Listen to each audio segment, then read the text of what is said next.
Does Malacanang see this as a threat, ma'am? Wala pong nakikitang threat dahil alam naman po ng Pangulo na ang kanyang ginagawa ay para sa taong bayan. So kung meron lang po siguro mga ibang interes o interes ng ibang grupo, interes ng ilang tao, hindi po siya dapat na maging hadlang sa pagpapatupad ng Pangulo at ng administrasyon ito ng batas. Sunod na tanong mula kay Katrina Domingo, ABS-CBN. Good afternoon, Undersecretary. How grave is the impact of the rally in the eyes of Malacanang? Why did the President deem it important to or deem it fit to cancel several events this morning? Dahil nga po, Pangulo ay kailangan mag-monitor. Unang-una, ano ba yung impact? Grabe po ba ang impact ng rally o protesta na ito? Sa paningin po ng administrasyon, magkakaroon po ito ng impact, hindi lang para sa palasyo, kung hindi sa buong mamamayan natin na naapektuhan ng surprise rally na ito. Alam po naman natin na kapag nagrarally at gagamit po kayo ng kalsada ay dapat may permit. At hindi po ito dapat na inililihim para naman po makapaghanda ang gobyerno. So, magkakaroon po ito ng impact sa bawat tao, sa bawat trabahador, sa bawat estudyante, sa bawat pasyente na nakasakay sa ambulansya na dadaan sana sa EDSA.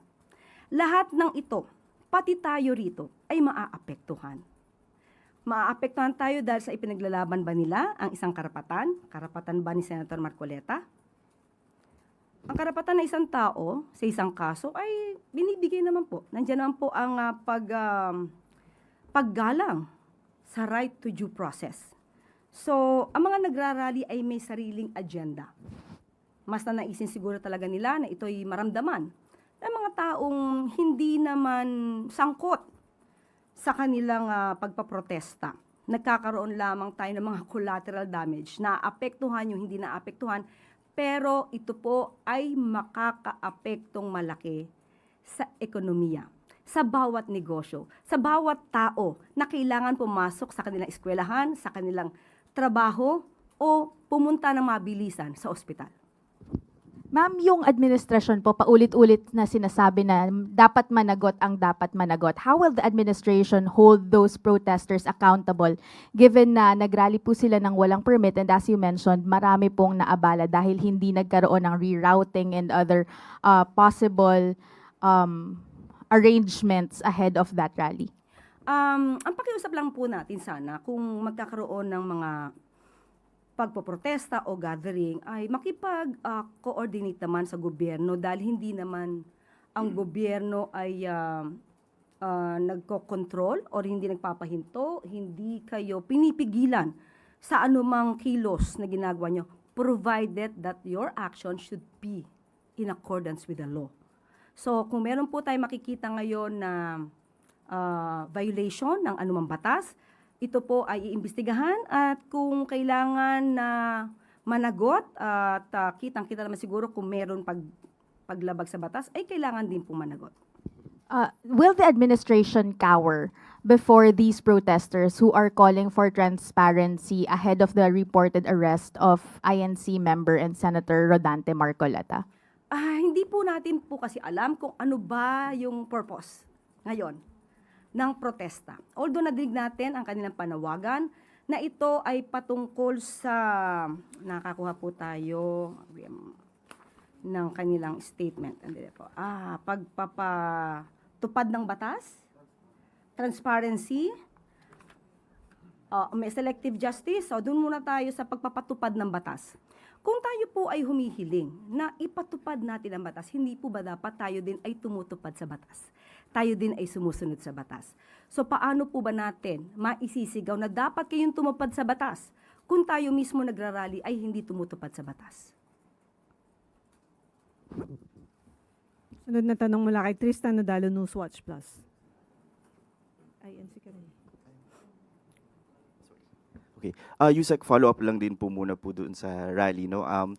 Well, sabi niyo nga po nire-respect yung karapatan nilang magprotesta, but is there a directive from the President na kung hindi pa rin po sila aalis over a given time, ay kailangan na silang i-disperse? Because there are also reports or information that we're getting na pwede pong tumagal ng 1 linggo yung ganitong klaseng mga aktibidad. How prepared is the government or Malacanang to deal with such activities? Ang gobyerno naman po ay laging handa.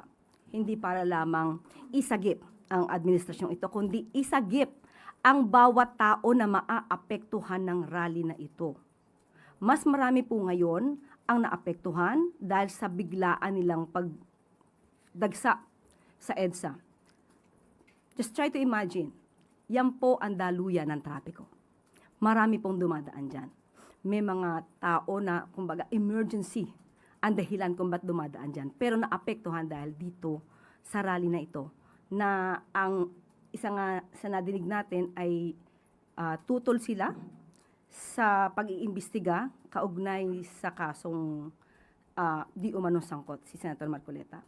So, hindi natin matatawaran ang kanilang dahilan, pero baka hindi maintindihan ng karamihan sa atin na mas naaapektuhan sila dahil sa pagpoprotekta sa isang tao. Yusek, in relation po to Senator Marcoleta, as thousands of Iglesia ni Cristo members nga po gathered to EDSA, sabi po ni Senator Marcoleta, ang kasalanan ko lamang po ay yung paglingkuran kayo. He also warned, ngunit kapag ako ay kanilang inaresto, hindi na po matutuloy yan, yung kanya pong advocacy in fighting corruption and in sa flood control controversy. Akala po nila ay malilibing na ito sa limot. And he suggested that his possible arrest is also linked to Vice President Sara Duterte's impeachment. Anong sabi niya?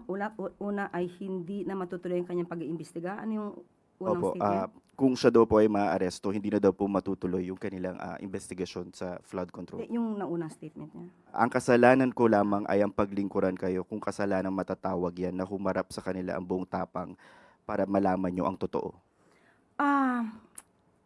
Yung pangyayaring ito ay patungkol sa 75 million pesos na dinonate sa kanya. Ang kaso na sa ngayon ay kinakaharap niya ay galing sa kanya mismo ang admissions. Pagsabi at sabi niya naging truthful siya, umamin siyang tumanggap siya ng 75 million pesos mula sa 3 donors. So doon lamang po iikot yung kaso. At sinasabi nila na plunder yung case. Totoo, sinasabi niya na hindi naman pondo ng gobyerno ang di umanong kanyang kinuha. Pero sa plunder law natin, gusto ko lang ipaliwanag din sa taong bayan na sa kasong plunder, nandyan po yung binabanggit na ill-gotten wealth. At ang nakapaloob sa ill-gotten wealth ay by receiving directly or indirectly any commission, gift, share, percentage, kickbacks, or any other form of pecuniary benefit from any person and or entity in connection with any government contract or project or by reason of the office or position of the public officer concerned. Inamin po niya na tumanggap siya ng 75 million pesos habang siya ay congressman. So, dun lamang po umiikot ang kaso. At siya naman po, ang sabi niya ay naniniwala siya sa justice system natin. Dahil tumututol sila noon sa pag-surrender sa ating dating Pangulong Duterte sa ICC. So, pinanindigan nila na ang justice system naman natin ay umiiral. So, bakit hindi natin paganahin ang justice system natin at hayaan natin ang proseso? Kung ito naman po ay kanyang madedepensahan ng maayos dahil sa kanyang mga ebidensya, mas maganda po na ang hustisya ang siyang humatol, hindi sa pamamagitan ng pagrarally na naaapektuhan ang iba nating kababayan na hindi naman sangkot sa kaso na kanyang kinakaharap. In relation po din, si Vice President Sara Duterte naglabas din po ng statement accusing the Marcos administration of being defined by poor governance and of weaponizing the justice system by filing cases against imprisoning individuals who dare to speak out against alleged corruption. Sabi po niya sa kanyang statement, this administration has been defined by poor governance and its failure to acknowledge and address the country's real problems. Nag-ugat ang mga usaping ito dahil sa pagpapatupad ng Pangulo ng batas, sa mabilisang pagpapanagot sa mga taong sangkot. Kahapon, tinanong tayo, ang sabi natin kay Ivy, wala pang 1 taon, pero marami nang nakasuhan, marami nang naipakulong, ang isa nga po ay kaalyado pa ni dating Pangulong Duterte. I am referring to Senator Bong Revilla. Walang sinisino, walang kulay. Wala pang 1 taon. Pero naiinip ang karamihan. Pero hindi sila nainip sa 6 na taon ni dating Pangulong Duterte na walang halos nagawang pag-iimbestiga. Ganito na po. Isang halimbawa, 2018, nandyan na rin po si Senator Marcoleta. Kanila po na kino-question, kini-criticize ang mga flood control projects noon na naging ghost projects. 2018 pa po ito, nandiyan na rin po si Senator Marcoleta, pero wala tayong masyado na dinig kung meron mga pag-iimbestiga na isinagawa, kahalintulad ng ipinagawa ni Pangulong Marcos Jr. ngayon. So, sasabihin ba natin good governance? Definitely, absolutely, with regard to the administration of President Ferdinand R. Marcos Jr., we have this good governance. Ang itanong po natin ay kung ano ang nangyari sa nakaraan. Ba't di natin hanapin yung sinasabi ni dating Pangulong Duterte na ghost projects as early as 2020? Saan na rin po ba yung mga ghost projects at mga maanumalyang flood control projects na binabanggit ni dating Congressman Andaya? Bakit hindi rin natin ito hanapin? Hindi maaaring magturo basta ang Vice Presidente dahil ngayon lang po nagpaimbestiga ng ganito ang Pangulong Marcos Jr. Yung mga nakaraan na nagkaroon ng pang-aabuso sa pondo, maybe through build, nag-crossover pa sa panahon ni Pangulong Marcos Jr. Kaya nga po, nung napansin, nakita, nagpa-imbestiga.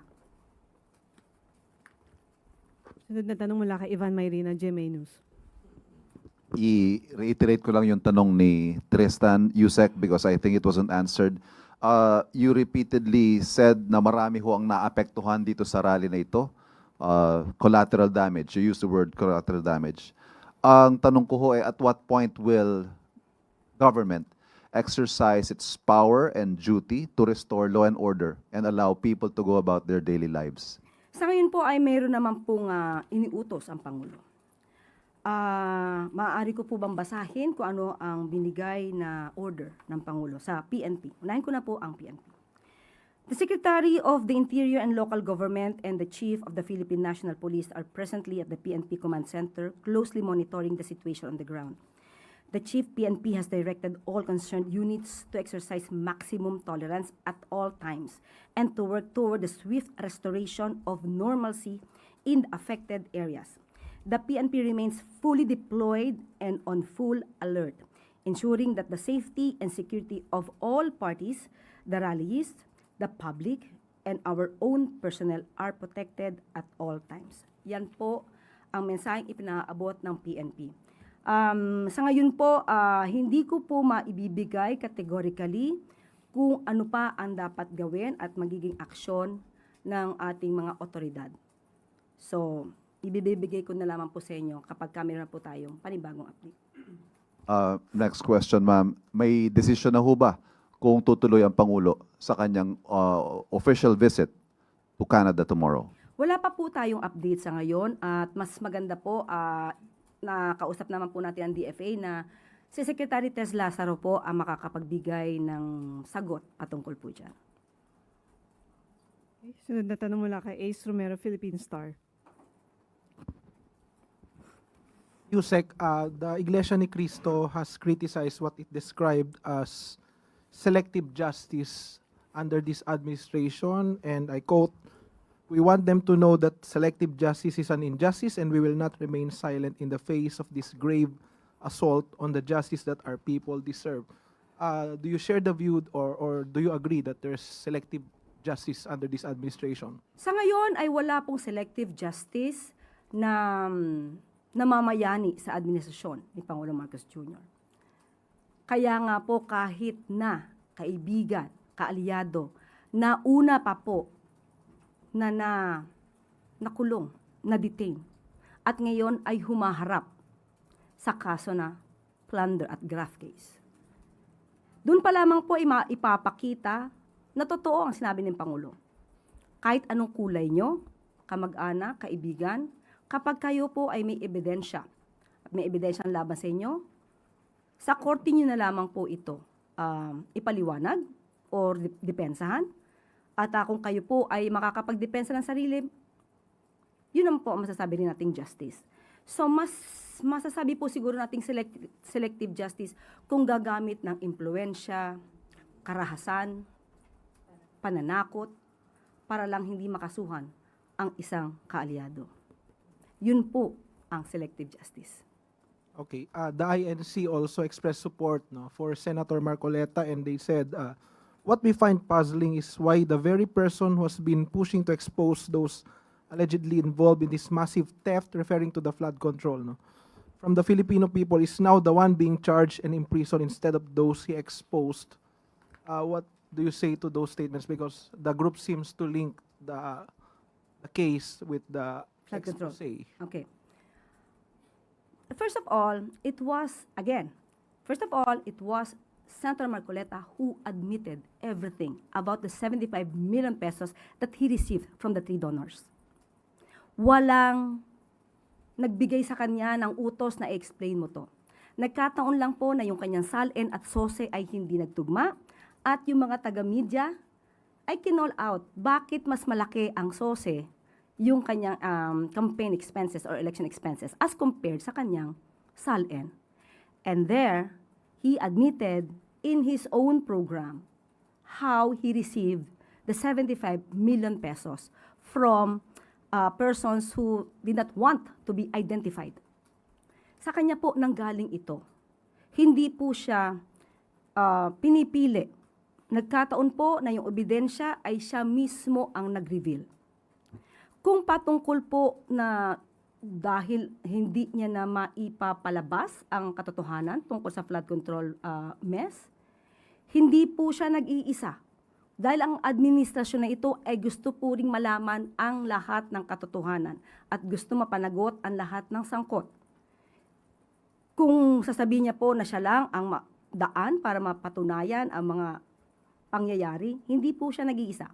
Marami pa po. Kahit po kayong mga taga-media, pag nandiyan po yung mga resource persons, kahit wala pong Senado, kahit walang Senate hearing, makukuha niyo po ang katotohanan basta totoo ang kanilang sasabihin. At kailangan na kayo ang magtanong dahil ang mga tanong nyo ay walang kulay at hindi spoon feeding. Okay, sunod na tanong mula kay Ann Soberano, Bombo Radio. Good afternoon, Yusek. Sa nangyaring surprise rally po kanina, sa tingin niyo po ba nagkaroon ng intelligence lapses, Yusek? Hindi ko po masasagot kung nagkaroon ng intelligence lapses dahil madaling araw po ay nalaman na po namin. Siguro po talagang pinilano na magkaroon ng surprise rally. Itinago. At although, sabi nga natin, iginagalang natin ang liderato ng INC, pero ang pag-admit na ito ay isang surprise rally at itinago, hindi po yun maganda. Hindi siya maayos. Dahil hindi po siya tumutupad sa batas. at hindi rin po ito gumagalang sa karapatan ng ibang tao. Ma'am, with this, tinanong ba ni Pangulong Marcos sa mga authorities kung bakit o paano nangyari na nagkaroon ng surprise at hindi natunugan ng intelligence community? Hindi ko po kasi masasabi kung ano po ang ginawa ng grupo. So kung sila pa pong grupo, hindi naman sila terorista, hindi naman sila rebelde. May kanya sila, private citizen sila, na may kanya-kanyang agenda. So kung hindi ko po masasabing hindi natunugan, hindi ko po rin masasabi kung may kakulangan, mas maganda po siguro maitanong natin ito sa ahensya.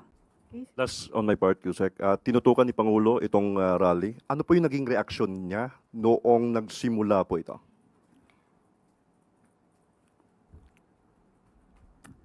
In a way, nagtataka siya. Nagtataka siya na dahil masasampahan ng kaso si Senator Marcoleta or na nasasangkot sa isang kaso si Senator Marcoleta, ay kailangan ng maglunsad ng ganitong kalaking rally ang mga kapatiran, ang ating iginagalang na mga kapatiran sa INC. But still, ang Pangulo po ay nakikinig, iginagalang sila. Ang tangi lamang niyang hiling ay igalang natin lahat yung mga naaapektuhan na dapat ay hindi naaapektuhan. Sunod na tanong mula kay Clisel Pardilla, PTV. Good afternoon po, Yusek. Yusek, House Deputy Minority Leader Antonio Tino urged Ombudsman to disclose the signed agreement for the cooperation of former DPWH Secretary Bonoan as a state witness in the flood control scam. Ganito rin po ba yung view ng palace sa dapat po i-disclose yung agreement? Hindi po tayo makikialam kung ano po ang magiging polisiya ng Ombudsman dahil alam naman po natin to ay isang independent body. At hindi tayo manghihimasok kung ano po ang proseso na gagawin ng Ombudsman provided na ito naman po ay hindi labag sa batas. Ma'am, si Senator Lacson po, binanggit niya na co-accused si former Secretary Bonoan ni Senator Jinggoy for a non-bailable plunder case at dapat daw po he should make a restitution or magsauli ng pera. Yun din po ba yung tingin niyo dapat magsauli? Again, hindi po tayo makikialam kung ano po ang panuntunan ng Office of the Ombudsman patungkol dito. Pero before ay nadinig na rin natin ang panukala or proposal nung panahon na siya ay Secretary of Department of Justice at kinakailangan ng restitution. So, again, hindi natin alam kung ano magiging policy ng Office of the Ombudsman. Baka pareho na rin nung kanyang pananaw nung siya ay Secretary of Justice. Okay. Sunod na tanong mula kay Harley Balbuena, IBC 13. Yusek, going back on the EDSA situation and follow up on Ms. Ann's question, nakausap na po ba or may plano po kayang makipag-usap ang Pangulo kay INC Executive Minister Eduardo Manalo, who appointed as Special Envoy to the President for Overseas Filipino Concerns way back 2023? Again, sorry. May plano po kayang makipag-usap ang Pangulo kay INC Executive Minister Eduardo Manalo na inappoint na po as Special Envoy for Overseas Filipino Concerns po regarding po sa situation sa EDSA? Wala pa pong napaparating sa atin kung ano ang balak ng Pangulo patungkol dito. Siguro dapat malaman din po natin kung mag-uusap sila kung ano ba ang hiling. Sila naman po kasi nagpo-protesta. So ano po ba yung pinaka-goal dito? Kasi kung mangyayari po ang goal ay binabatikos nila ang maaaring ikaso kay Senator Marcoleta, hindi naman po ito hawak ng Pangulo. Hindi po ito hawak ng Pangulo. Ito po ngayon ay nasa Ombudsman. So, hindi po natin makita bakit kailangan ang Pangulo ang maging subject sa kanilang rally. Nasa kamay na po ito ng Ombudsman. Sorry, hypothetical question. Is the President willing to negotiate with INC if ever they ask for any request? Or they stop the protest? Mahirap pong sagutin kasi kung di natin po alam kung ano yung i-request at kung ang i-request naman po nila ay mas makakasama sa hustisya o makakasama sa mas maraming tao. Hindi po basta-basta makikipag-negotiate ang Pangulo kung may maaapektuhan at ito naman ay labag sa batas. Okay, sunod na tanong mula kay Ivy Reyes, Billionario. Hi, Yusek. Good afternoon. Ombudsman Boyeng Remulla was here in Malacanang, as confirmed also by some of the members of his press corps present in the Office of the Ombudsman. Ano po yung naging usapan nila ng Pangulo? Hindi ko alam eh. Hindi ko nakita. May nagtanong nga sa akin kanina kung dito magpe-press briefing si Ombudsman. Sabi ko, hindi. Wala akong personal na knowledge. Kung pumunta, wala rin ako alam. And with the INC saying this rally supports Senator Marcoleta, does Malacanang think such announcements of his looming arrest should be made public pa po? Kapag may warrant of arrest na siguro, kung meron man. As of now kasi, there's no case yet. There's no warrant of arrest issued by the Sandigan Bayan. So, di natin alam kung saan galing, totoo, ang dahilan ng surprise rally nila. Dahil talaga pong binanggit ito ay patungkol kay Senator Marcoleta, right? Yes, Ivy. Okay. Okay. Tanong mula kay Rafi Ayeng muna. Magandang hapon, Yusek. Yusek, dun sa 85 pesos na wage hike, na wage increase, kailan po ito napirmahan? Hindi ko po nakuha ang dokumento. Yan po ay ibinigay lang sa akin bilang good news. So, hingi ko na lang po yung dokumento at bibigyan ko kayo. Kasi po, based on the comment sa social media, yung timing po is in-announce ngayon sa kabila ng pagkakagulo sa EDSA Shrine. Kung in-announce po ito ngayon, ibig sabihin way back, nakadraft na siya. So, ibig sabihin way back, a month, ay napag-aralan po ito. Kasi hindi po ito gagawin lang ni Labor Secretary Tolentino. Kasi ito ay pinag-uusapan. Kaya nga po, Regional Tripartite Productivity Wages Board. Kasi, grupo po ito na silang magde-design. So, wag nilang bigyan ng mali siya kung ngayon in-announce. Kasi, meron mga mamabatas humihiling na itaas ang sweldo. Diba? Pag ngayon binigay at itinaas ang sweldo, sasabihin nila, tina-timing. So, hindi na natin alam kung saan tayo pupunta. And yung TUCP po, yung Trade Union Congress of the Philippines, na humihiling na dapat daw ay 200 yung taas na sahod. At sinasabi yung 85 minimum wage increase, and I quote, the increase is not only grossly inadequate in the face of the collapse in workers' purchasing power, but will even be released in tranches, forcing workers to wait months before receiving the full amount.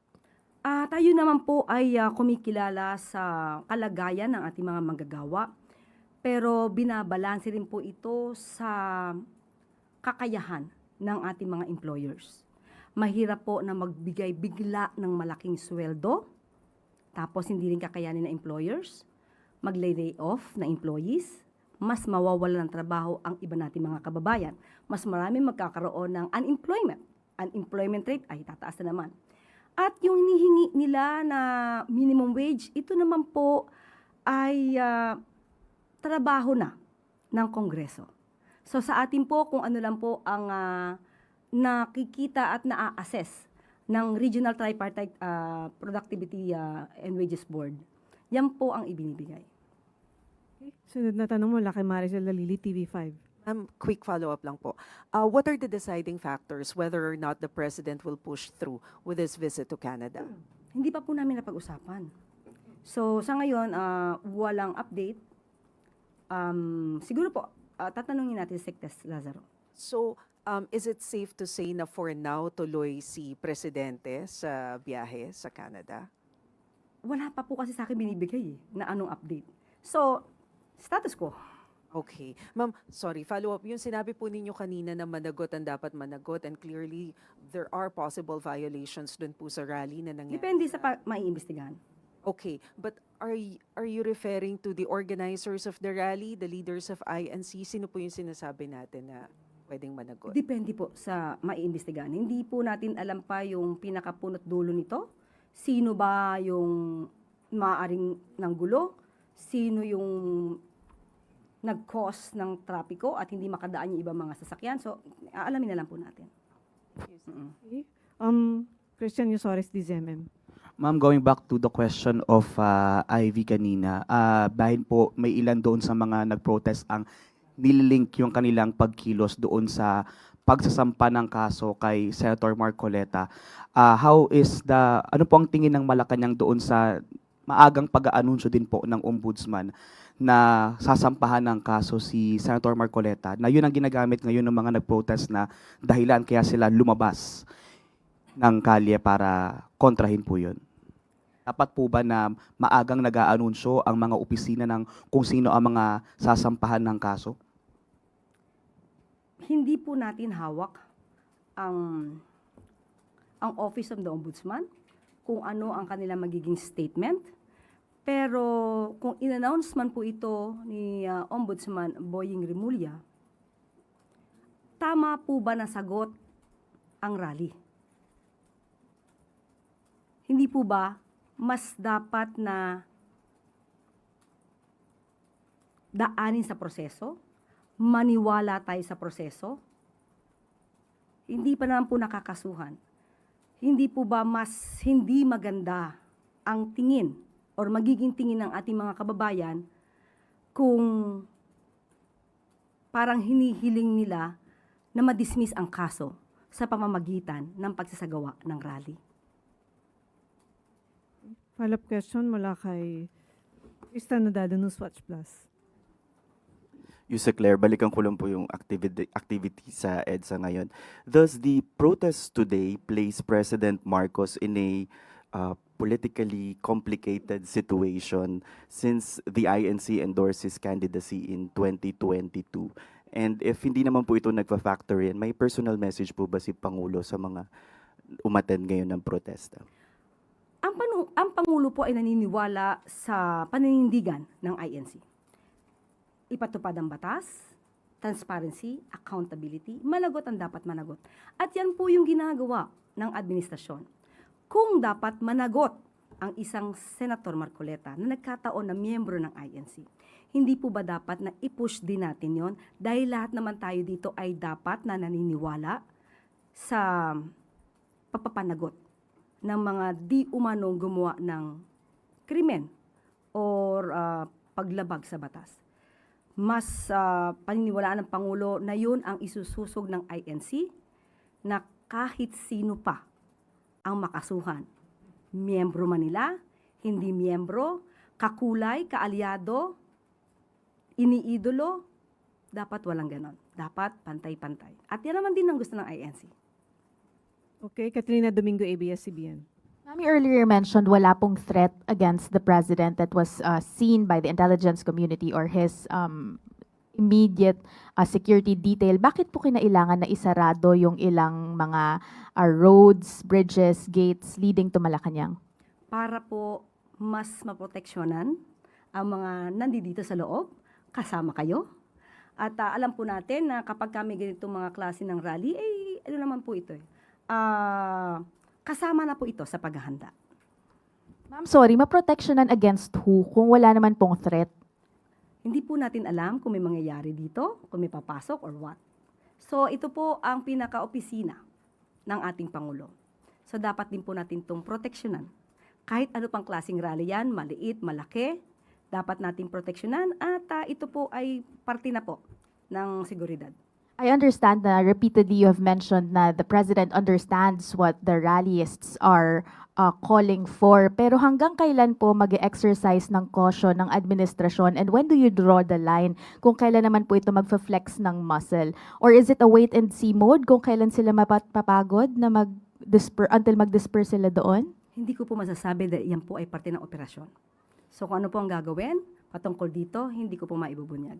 Ma'am, last from my end, saan po nagmo-monitor ang Pangulo? Nananatili po ba siya dito sa Malacanang or has he been taken elsewhere for his protection as well? Nandito po sa Malacanang. Thank you po. Okay, maraming salamat. Malacanang Press Corps. Balik sa iyo, Yusek Claire. Bago tayo magtapos, ngayong araw ay nakatakdang tanggapin ni Pangulong Ferdinand R. Marcos Jr. sa Malacanang ang credentials ni Resident Ambassador Designate of the United States of America to the Philippines, His Excellency Lee Lipton. Si Ambassador Lipton ay may 5 dekadang karanasan at malawak na sa kasanayan sa private sector na tiyak na makakatulong sa kanyang bagong tungkulin. Maligayang pagdating sa Pilipinas, Ambassador Lipton, mabuhay po kayo. At lagi po natin tandaan, ang bagong Pilipino ay gumagalang sa karapatan ng ibang tao. At dito na po nagtatapos ang ating press briefing. Magandang araw para sa bagong Pilipinas.